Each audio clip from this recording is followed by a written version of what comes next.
Dan saat ini kami telah terhubung dengan Sekretaris Jenderal Asosiasi Perusahaan Minyak dan Gas Aspermigas, Mose Rizal.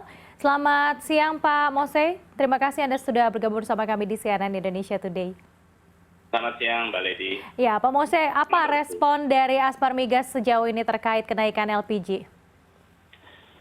Iya, jadi memang kondisi situasi harga gas sekarang memang sedang meningkat, ya.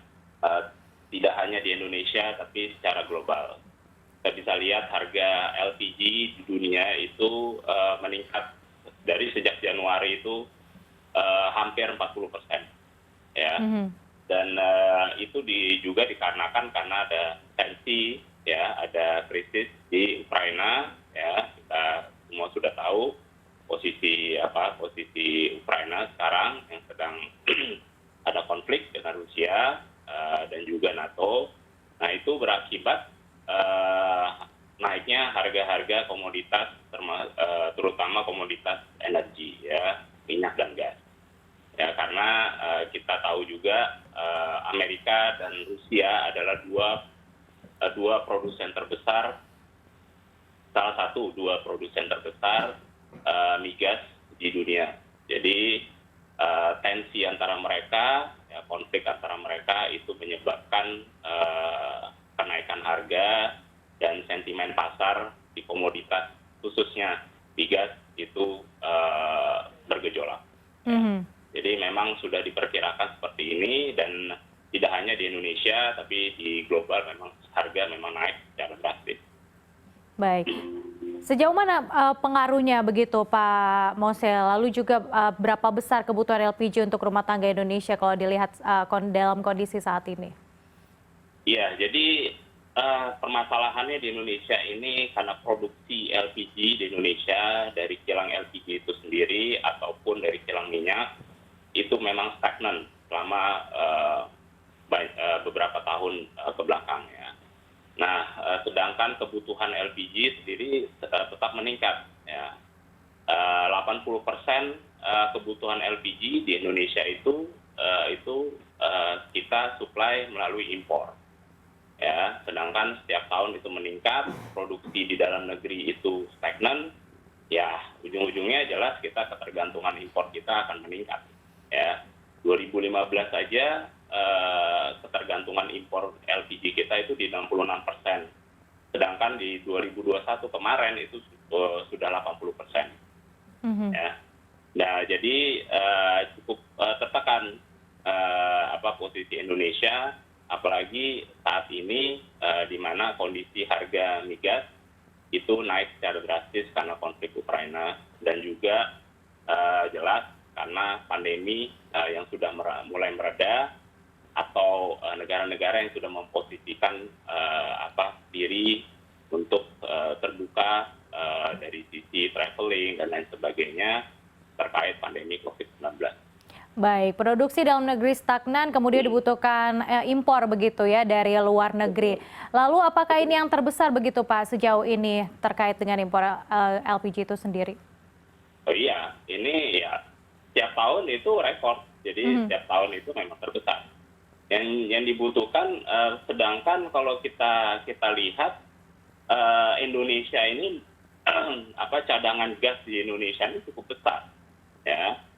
Jadi saran saya adalah perlunya kita berkonversi dari LPG, mungkin menggunakan lebih banyak lagi natural gas, ya, natural gas NG, ya, itu bisa berupa LNG, bisa berupa CNG, bisa berupa ANG, ya, karena mereka itu tidak membutuhkan processing yang lebih kompleks atau membutuhkan kilang seperti kilang LPG, ya. Jadi itu akan bisa menekan produksi impor LPG, ya, ke depannya, dengan kita menggunakan lebih banyak lagi gas yang kita produksi sendiri dari sumur-sumur kita sendiri. Oke, berarti tadi Anda katakan bahwa sebenarnya sumber di Indonesia ini besar, tapi apa begitu Pak faktor yang membuat hingga produksinya ini stagnan? Apakah dari SDM-nya atau memang alat-alat yang memang kurang kita miliki begitu di dalam negeri sendiri?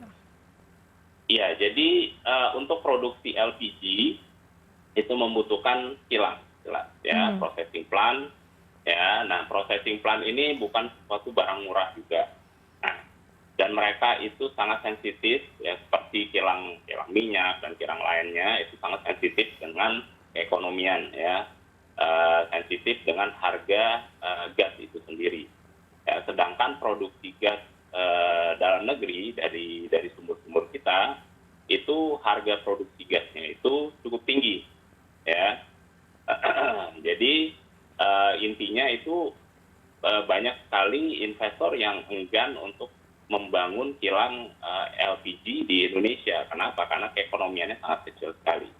Nah, itu yang menekan istilahnya produksi kita yang stagnan sudah banyak tahun, ya, selama ini, ya, karena itu tidak ekonomisnya kilang LPG, sehingga tidak banyak investor yang ingin untuk membangun kilang LPG.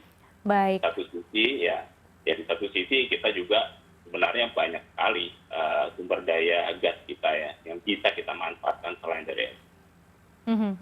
Berbicara mengenai kembali harga LPG non subsidi ini naik dan sudah diprediksi sebelumnya, apakah dari Aspermigas juga sudah memberikan rekomendasi ataupun alternatif begitu kepada pemerintah untuk menekan lajunya harga LPG ini, Pak?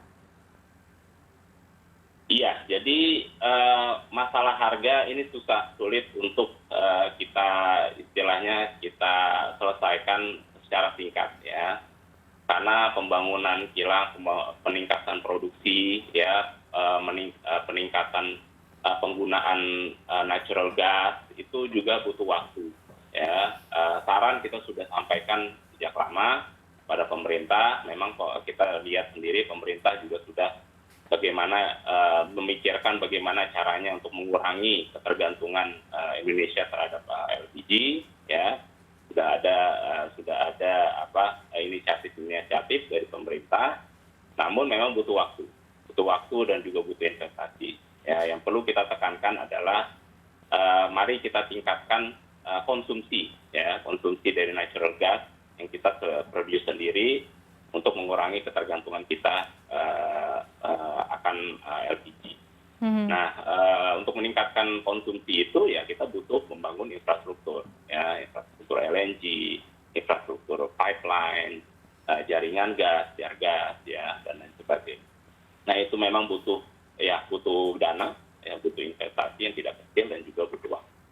Iya. Lalu kalau melihat dari faktor luar dengan melihat mengacu pada harga minyak di luar negeri begitu, ya, ataupun dunia, apakah ini mungkin akan terjadi juga nanti ke depan penurunan harga LPG di Indonesia, Pak Mose? Oke, LPG memang harga LPG yang tidak subsidi itu kan semua tergantung dari Pertamina. Nah, harga gas di dunia pasti akan turun lagi, itu jelas. Konflik Ukraina ini tidak akan selamanya, ya. Kita tidak tahu seberapa lama, ya. Harga minyak sekarang udah di 110, ya, saya lihat hari ini, dan begitu juga harga gas yang cukup tinggi. Jadi, dan ini sifatnya sementara sebenarnya. Kita juga sebagai investor atau pemain migas, memang kita suka harga tinggi, ya, untuk sementara, tapi di satu sisi pernah saya sampaikan juga, makin tinggi harganya semakin sakit jatuhnya. Jadi kita sudah pernah mengalami itu di 2008, di 2014, ya. Jadi kita lebih suka harga yang stabil tapi tidak terlalu tinggi dibandingkan harga tinggi yang nanti ujung-ujungnya akan jatuh secara drastis. Nah, itu yang kita tidak suka, karena fluktuasi bagi investor manapun fluktuasi itu tidak akan nyaman, gitu. Baik, berarti ini bukan faktor utama begitu, ya, bagi para pengusaha untuk melakukan ekspor saat ini? Bukan.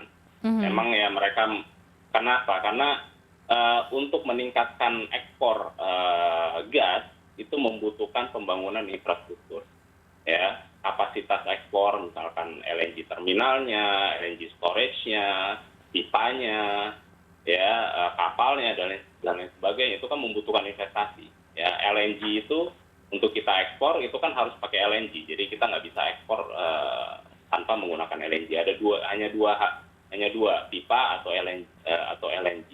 Kalau pipa susah kan, yang kita bisa ekspor pipa cuma hanya ke Singapura, ya. Sedangkan kalau LNG, ya, itu membutuhkan infrastruktur yang cukup besar. Nah, jadi untuk meningkatkan ekspor itu tidak sekejap mata, ya, dan membutuhkan waktu, membutuhkan investasi. Makanya sekarang juga Eropa tidak bisa dia menggantikan peran Rusia, peran Rusia mensuplai 48% gasnya Eropa. Ya, tidak bisa sekejap begitu saja menggantikan suplainya dari Rusia dengan dari Amerika atau dari Qatar misalnya. Jadi sulit, mereka juga di satu sisi sulit untuk melepaskan ketergantungannya dari Rusia, dan kita pun seperti itu juga, meningkatkan ekspor kita satu sisi itu butuh investasi yang tinggi, di lain sisi adalah harga gas kita itu kalah bersaing di luar, ya, karena produksi gas kita itu cukup tinggi dibandingkan dengan produsen-produsen migas dunia, ya, Amerika, Qatar, Rusia, dan lain sebagainya.